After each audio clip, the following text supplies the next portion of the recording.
हाँ छात्रों, आज हम लोग कक्षा 12 का जो हिंदी विषय है उसी के अध्ययन क्रम में एक दूसरा वीडियो लेकर के हम आज आए हुए हैं आपके सामने। और कल हम लोगों ने महाकवि जयशंकर प्रसाद के गीत शीर्षक का अध्ययन किया। आज उसके आगे एक शीर्षक है श्रद्धा मन, इस पर अध्ययन करेंगे। तो इसके पहले कि हम लोग पद्यांश की तरफ अपना रुख करें, पहले इसके थोड़ा सा इसका एक प्रसंग है, इसकी एक ऐतिहासिकता है, उस पर भी हम लोग विचार कर लें। देखिए, महाकवि जयशंकर प्रसाद एक युग पुरुष थे। उन्होंने कामायनी जैसे महाकाव्य की रचना किया, जो एक कालजयी रचना के रूप में जानी जाती है। और इसी कालजयी रचना ने प्रसाद को युग पुरुष के रूप में स्थापित कर दिया। मैं अगर इसके विषय में थोड़ा आपको ले चलूं तो आप इतना जान लें संक्षेप में कि कामायनी के अंतर्गत 15 सर्ग हैं। प्रसाद जी ने 15 सर्ग इसमें रखे हैं और इन सर्गों का नामकरण जो है वो मानवीय मनोभावों के आधार पर रखा गया। कहीं कहीं पर आनंद है, कहीं श्रद्धा है, कहीं ईड़ा है, ये सर्गों के नाम हैं। इस तरह करके 15 सर्ग हैं। ये एक देव सृष्टि के विनाश के बाद मानव संस्कृति का जब विकास शुरू हुआ, अर्थात इसकी एक थोड़ी सी कथा है कि प्रलय हुई, जल प्लावन हुआ, पूरी की पूरी ये पृथ्वी जल से प्लावित हो गई, कुछ बचा नहीं। जड़ जंगम चर अचर सब जल में डूब गए, सब जीव समाप्त हो गए, कोई नहीं। तो भगवान को सृष्टि करना था। उन्होंने एक हमारे आपके पूर्वज हुए हैं, मनु नाम के महापुरुष थे, उनको आगाह कर दिया था पहले से कि देखिए प्रलय आने वाली है और उस प्रलय में कोई बचेगा नहीं, तो आप जो है अपनी व्यवस्था कर लें तो आप जो है बच जाएंगे, ताकि मानव संस्कृति का विकास आपसे ही होना है। तो एक नाव बनवा करके और एक मत्स्यावतार के रूप में भगवान ने अपनी मछली के रूप में अपने मछली की जो सींग होती है, सींग में नाव को बंधवा दिए थे मनु की, और मनु ने उसमें पर्याप्त मात्रा में खाद्य पदार्थ अपने नाव में रख करके और उसी में बैठ गए थे। प्रलय आई अपने समय पर, पूरी की पूरी दुनिया जो है, पूरा संसार जो है जल में आप्लावित हो गया, कुछ बचा नहीं। यहाँ तक कि हिमालय पर्वत भी डूब गया, इतना ज्यादा पानी भर गया था। और वो नाव को लेकर के वो मछली जो दिव्य मछली के रूप में वो थी, वो लेकर के उस नाव को, मनुष्य में बैठे हुए थे, नाव को हिमालय पर्वत की चोटी पर ले जा करके वहां पर रखती है। हिमालय पर्वत की सबसे ऊपरी वाली चोटी थोड़ी सी बची हुई थी, बाकी सबका सब हिमालय डूबा हुआ था। उसी में एक छोटी सी गुफा थी, थोड़ा से वह स्थान खुला हुआ था और वहीं पर नाव लग जाती है। मनु जी जो है वो उसी नाव से उतर करके वहीं बैठ जाते हैं। बहुत दुखी हैं, बहुत चिंतित हैं, बहुत विषाद युक्त उनका हृदय है, क्योंकि सारा संसार नष्ट हो गया है, संसार में कोई भय नहीं। क्या करूं, कहाँ जाऊं, किससे मिलूं, कैसे करूं, इस पशोपेश में किंग कर्तव्य विमूढ़ स्थिति में मनु जी इस समय हैं और हिमालय पर्वत की चोटी के ऊपर। तो यह है कामायनी के श्रद्धा सर्ग से ये अंश आपके की जो पुस्तक में संग्रहित है, ये श्रद्धा सर्ग का अंश है, उसी में से लिया गया है। जिस समय मनु जी हिमालय पर्वत की सबसे ऊपर चोटी की एक गुफा है, उसी में बैठे हुए हैं, बाकी नीचे नीचे पूरा हिमालय सब डूबा हुआ है, उसी समय थोड़े समय के बाद ये चिंता मग्न हैं। जब धीरे धीरे धीरे धीरे धीरे जल प्लावन कम हुआ और पृथ्वी खुलने लगी, तो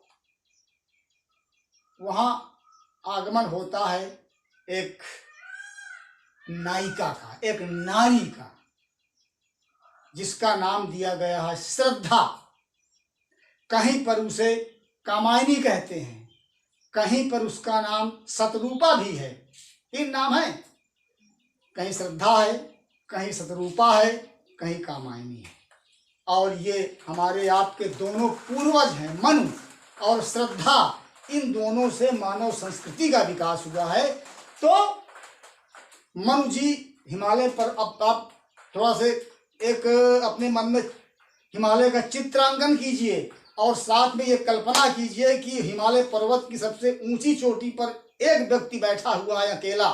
दुनिया में इस समय कोई बचा नहीं है, गुफा में बैठा हुआ है और वो कर्तव्य विमूढ़ हो चुका है। उसी समय पीछे से आकर के श्रद्धा नाम की एक स्त्री, श्रद्धा नाम की एक नायिका का आगमन होता है और वो मन को देख करके प्रश्न पूछती है, परिचय पूछती है। यद्यपि इसके पहले ये दोनों एक दूसरे को पहचानते नहीं हैं, लेकिन दोनों एक मर्ज के मरीज, अर्थात इधर मनु अकेले हैं, उधर श्रद्धा अकेले है। तो स्वाभाविक रूप से उत्कंठा पैदा होती है, कौतूहल पैदा होती है श्रद्धा के मन में जानने के लिए कि ये व्यक्ति कौन सा बैठा हुआ है। तभी वो उनका परिचय पूछती है। यहीं से शुरुआत होती है आपके पुस्तक में। श्रद्धा कहती क्या है? कौन तुम संस्कृत जलनिधि तीर तरंगों से फेंकी मणि एक, कर रहे निर्जन का चुपचाप प्रभा की धारा से अभिषेक। मधुर विश्रांत और एकांत जगत का सुलझा हुआ रहस्य, किंतु करुणामय सुंदर मौन और चंचल मन का आलस्य। देखिए, ये श्रृंगार रस का पूरा वर्णन शुरू हो गया यहीं से। श्रद्धा मन से पूछती है, कौन तुम? पहला क्वेश्चन, कौन तुम कौन हो? श्रद्धा, समझ लीजिएगा बच्चों, श्रद्धा मन से पूछती है। मन इस समय बैठे हुए हैं, आप समझ लीजिए कि हिमालय पर्वत की चोटी में एक गुफा है, उस गुफा में बैठे हुए हैं। श्रद्धा का आगमन होता है और वो मन से पूछती है कि कौन तुम कौन हो? आगे, संस्कृत जलनिधि तीर, संस्कृति माने संसार, जलनिधि माने समुद्र, संसार रूपी समुद्र के तीर माने किनारे। संसार रूपी समुद्र के किनारे, संस्कृत जलनिधि तीर तरंगों से फेंकी मणि एक। तरंगों माने लहरों के द्वारा फेंकी गई एक मणि के समान। तरंगों से फेंकी मणि एक, लहरों के द्वारा फेंकी गई एक मणि के समान संसार रूपी समुद्र के किनारे बैठे हुए तुम कौन हो? कर रहे निर्जन का चुपचाप प्रभा की धारा से अभिषेक।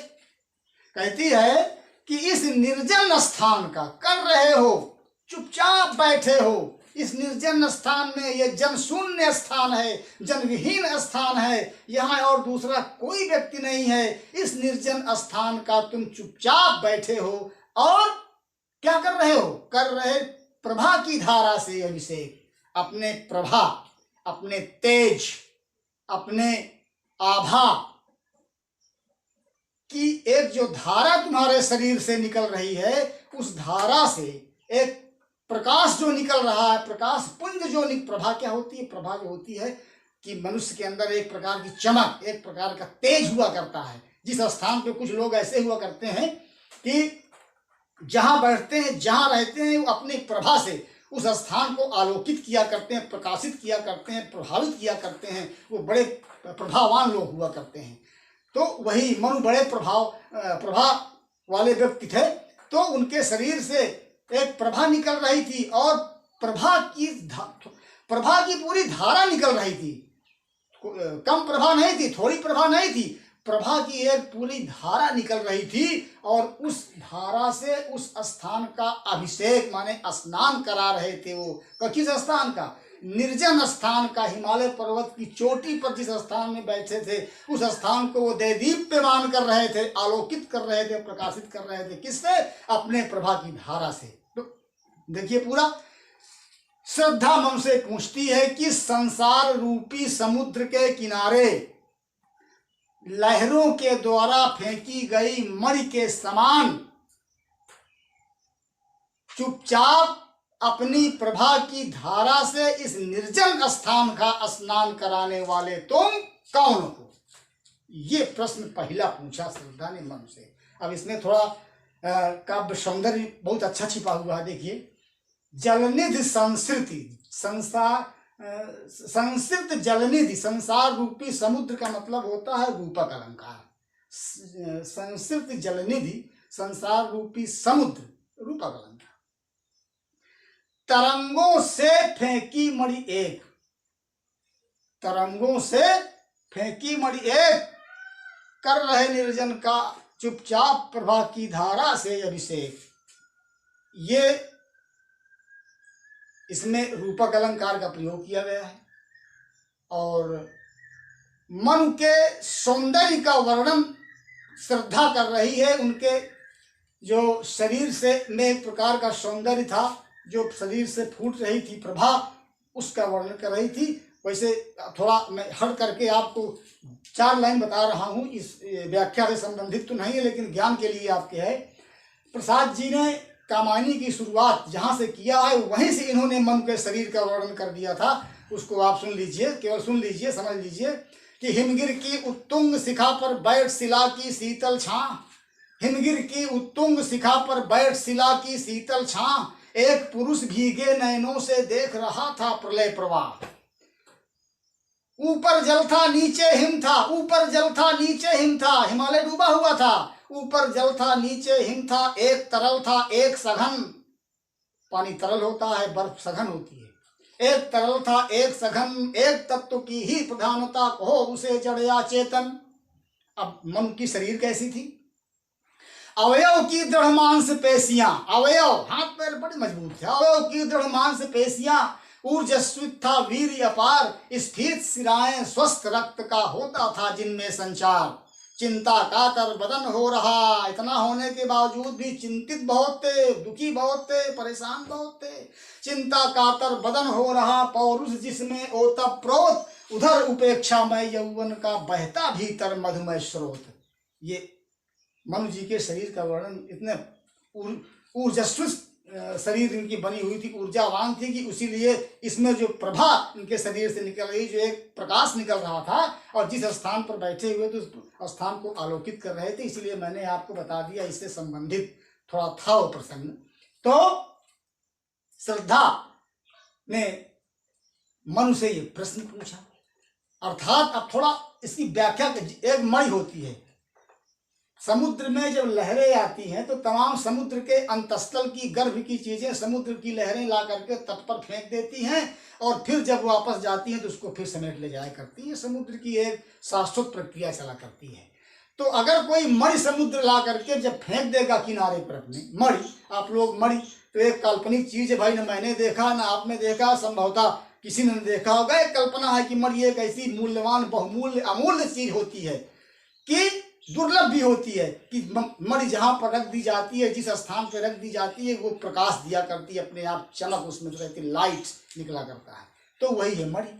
तो मनु की तुलना की गई है यहाँ पर मणि से, मणि से उपमा दी गई है। जिस प्रकार मणि जिस स्थान पर रहती है उस स्थान को प्रकाशित किए रहती है, उसी प्रकार से मनु हिमालय पर्वत की चोटी पर बैठे हैं और उस स्थान को अपने आलोक से प्रकाशित कर रहे हैं, इसीलिए मणि कहा गया है। तो और ये संसार क्या है? ये संसार समुद्र है, संसार सागर कहा जाता है, इसीलिए संस्कृत जलनिधि का प्रयोग किया है प्रसाद जी ने। तो और तरंग जो क्या होती है, ये सांसारिक झंझावात, संसार के दुख मुसीबत संघर्ष, ये सब सांसारिक तरंग है। लहरें आती रहती हैं, लोग इनमें बहा करते हैं, लहरें उठा ले जाती हैं फिर लाकर छोड़ती हैं, ये सांसारिक तरंगे हैं। तो मन इस समय सांसारिक तरंगों से अलग कर दिए गए, दुखों मुसीबत के कारण अलग थलग पड़ गए हैं। तो ये इसका पूरी व्याख्या है। अब आपको लिखना कैसे है कि श्रद्धा मन से पूछती है कि संसार रूपी समुद्र के किनारे लहरों के द्वारा फेंकी गई एक मणि के समान अपने इस निर्जन स्थान में चुपचाप बैठे हुए अपने प्रभा की धारा से इस स्थान को अभिसिंचित करने वाले, स्नान कराने वाले तुम कौन हो? मधुर विश्रांत और एकांत जगत का सुलझा हुआ रहस्य, किंतु करुणामय सुंदर मौन और चंचल मन का आलस्य। देखिए क्या स्थिति है मन की, वहां पर स्थिति क्या है? कहते मधुर विश्रांत, विश्रांत माने थके हुए। मनु जी थके हैं, लेकिन उनकी जो थकान है वो बड़ी मधुर है, बड़ी मीठी थकान है। अर्थात जब आदमी थक जाता है तो थकान दो तरह की होती है। एक तो थकान वो है कि बहुत ज़्यादा जब थकान होता है शरीर में दर्द शुरू हो जाता है, तकलीफ हो जाती है। एक थकान ये है कि शरीर आलस्य से भरी हुई है, अलसाई हुई है, थकी है, कोई बहुत तकलीफ नहीं है, एक मीठापन है उस थकान में। तो वही थकान मन इस समय मनु जी की है।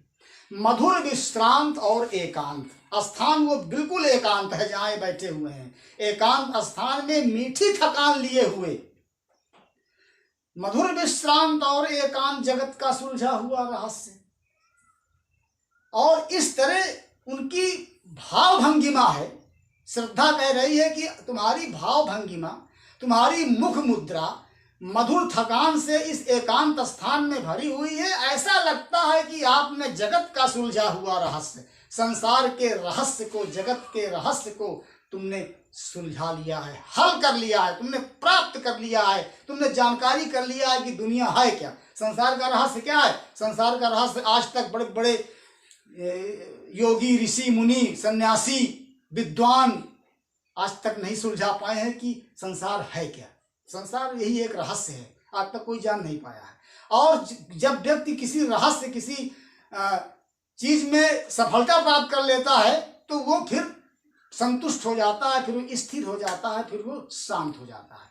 तो मन की बैठी हुई दशा को देख करके, भाव भंगिमा, मुख मुद्रा को देख करके श्रद्धा कहती है कि तुम्हारी थकान में तो मिठास है, एकांत स्थान में तुम बैठे हो, ऐसे बैठे हो कि माने तुमने जगत के रहस्य को, संसार के रहस्य को तुमने सुलझा लिया है, तुमको ज्ञान हो गया है संसार के विषय में। किंतु करुणामय सुंदर मौन, करुणामय किंतु, लेकिन कहती है करुणामय सुंदर मौन, तुम्हारा मौन जो है, तुम मौन बैठे हो, मौन बड़ा सुंदर है। तुम्हारा मौन, बोल नहीं रहे हो, मौन धारण किए हो, चुपचाप बैठे हो, लेकिन तुम्हारे मौन में क्या है? करुणामय है, करुणा से भरा हुआ तुम्हारा मौन है। अर्थात मन में एक विचार आ रहा, संसार नष्ट हो गया है, मैं अकेला हूं, कहाँ जाऊं, किससे मिलूं, क्या करूं, इस चीज की तो करुणा है मन के अंदर, इसीलिए वो मौन चुपचाप बैठे हुए हैं। और इस तरह बैठे हुए हैं, लगता है कि इन्होंने पूरी दुनिया के रहस्य को जान लिया है। ये श्रद्धा कह रही है उनसे कि तुम्हारी थकान बड़ी मधुर है, एकांत स्थान में बैठे हो और ऐसा लगता है कि तुमने संसार के रहस्य को सुलझा लिया है। किंतु करुणा में सुंदर मौन, लेकिन तुम्हारा मौन जो है देखने में बड़ा सुंदर लगता है, लेकिन वो करुणा से भरा हुआ है। और चंचल मन का आलस्य, और तुम्हारा जो मन क्या होता है? मन चंचल होता है। ये कहा जाता है कि मनुष्य का मन चंचल होता है, लेकिन इस समय वो चंचल मन जो है वो आलस्य से भरा हुआ है, अर्थात चंचलता उसकी समाप्त हो गई है। इस समय तुम अलसाए हुए हो, इस समय तुम गंभीर मुद्रा में बैठे हुए हो, मन की चंचलता इस समय तुम्हारी नहीं है। क्यों नहीं है? जब आदमी किसी चीज को जान जाता है, संसार के रहस्य को इन्होंने सुलझा लिया है, तो ये जान गए दुनिया क्या चीज है, तो इनके मन की जो चंचलता था, तो जिज्ञासा थी, जो कौतूहल था, वो समाप्त हो गया है। अब मन अलसाया हुआ है, अर्थात मन में गंभीरता आ गई है, ऐसे तुम लग रहे हो। ये बात कौन कहती है? श्रद्धा कहती है मन से कि तुम्हारी थकान बड़ी मधुर है, एकांत स्थान में तुम बैठे हो, ऐसा लगता है कि तुमने संसार के रहस्य को समझ लिया है, लेकिन तुम्हारा मौन सुंदर तो है, लेकिन करुणा से भरा हुआ है। और तुम्हारा मन चंचल तो है, लेकिन इस समय वो गंभीर है, इस समय वो आलस्य से भरा हुआ है। और ऐसे मुख मुद्रा वाले चिंता मग्न होने वाले तुम कौन हो, ये प्रश्न पूछ रही है श्रद्धा मन से बच्चों। अभी प्रश्न का जवाब नहीं आ रहा है, जवाब आने में कुछ समय लगेगा, क्योंकि ये दो अपरिचित व्यक्तियों का मिलन यहाँ पर होना है, परिचय होना है, परिचय के बाद समर्पण होना है। इसीलिए अभी एक दूसरे को बहुत अच्छी तरह से पहचानने के बाद ही वार्ता शुरू होगी। बहुत अच्छा प्रसंग है कामायनी का, आप लोग देखते रहिएगा और पढ़ते रहिएगा इसको। ये बहुत अच्छा प्रसंग आपको देखने को मिलेगा, इसमें तमाम तरह की चीज़ें मिलेंगी। प्रसाद जी के द्वारा कामायनी में जो जीवन दर्शन भरा गया है वो आपको मिलेगा, और मानव के व्यक्तित्व के आंतरिक और बाह्य दोनों पक्षों का इसमें वर्णन किया गया है। तो आज अब इसमें आपको मैं काव्य सौंदर्य के विषय में बता दूं, आज केवल हम लोग 2 ही पद्यखंड पर अध्ययन करेंगे। देखिए, पूरी की पूरी भाषा कामायनी में साहित्यिक खड़ी बोली का प्रयोग किया प्रसाद जी ने, और श्रृंगार रस, संयोग श्रृंगार आ रहा है इसमें पूरे में, नायक नायिका दोनों मिल रहे हैं, संयोग श्रृंगार है। छंद इसमें जो है वो 16 मात्राओं का श्रृंगार छंद है, समझ लीजिएगा, 16 मात्राओं का श्रृंगार छंद, या इसका एक नाम और होता है पादाकुलक छंद, पादाकुलक छंद। चाहे आप लिख दीजिए 16 मात्राओं का श्रृंगार छंद और चाहे पादाकुलक, दोनों बात सही है। अलंकार में मैं बता ही रहा हूं पढ़ाते समय, कहीं पर रूपक मिल रहा है, कहीं उपमा मिल रहा है, कहीं अनुप्रास मिल रहा है। बहरहाल अलंकार समय समय पर करीब करीब सब मिलते रहेंगे। जैसे आप ये अभी चंचल मन का आलस्य विरोधाभास अलंकार है, इसमें विरोधाभास अलंकार है। मन एक तरफ चंचल भी है, एक तरफ आलस्य से भरा भी है, तो दोनों बातें कहाँ हो सकती हैं? चंचलता और आलस्य ये एक दूसरे के विरोधी हैं। विरोधाभास अलंकार इसमें आपको मिल जाएगा। शब्द शक्ति जो है वो लक्षणा है, लक्षणा शब्द शक्ति का प्रयोग किया गया है। और शैली जो है प्रबंध शैली है, क्योंकि ये महाकाव्य है, महाकाव्य की शैली जो हुआ करती है प्रबंध शैली ही लिखा जाता है। तो आज यहीं तक, कल हम लोग दूसरा इसके आगे का वीडियो लेकर के आएंगे। तब तक के लिए आप अध्ययन करते रहें।